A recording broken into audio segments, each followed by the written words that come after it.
Gauss വാസനും തേച്ച് കഴിഞ്ഞിട്ടുണ്ട്. പിന്നെ നമ്മുടെ ചുണ്ടും ലിപ്സ്റ്റിക്. എൻ്റെ ഈ ലിപ്സ്റ്റിക് എന്താണെന്ന് വെച്ചാൽ ഒരെണ്ണം ഈ സാധാ ലിപ്സ്റ്റിക്കും ഒരെണ്ണം താഴെ ലിപ്സ്റ്റിക്കും ഉണ്ട്. ഒരെണ്ണം ഞാൻ ഉടിച്ചളങ്ങി എനിക്ക് ആദ്യം ലിക്വിഡ് ലിപ്സ്റ്റിക് ഉണ്ടോട്ടെ. സോറി ലിക്വിഡ് രണ്ട് ലിപ്സ്റ്റിക്ക് ഞാൻ ഒരുമിച്ചാണ് ഇട്ടിരുന്നത്. ഈ ലിപ്സ്റ്റിക്കാണ് ഞാൻ ഉടിച്ചളങ്ങിയത്. നീ ദേഷ്യം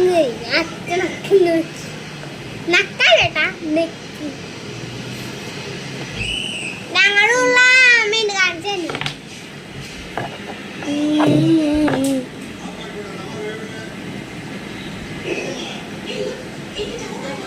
ലിക്വിഡ് ലിപ്സ്റ്റിക് കണ്ടോ കുറ്റപ്പൻ. ഇവൾക്ക് ആമേനെ എടുക്കാൻ പേടിയാ. എനിക്ക് ആമേനെ എടുക്കാൻ പേടിയല്ല.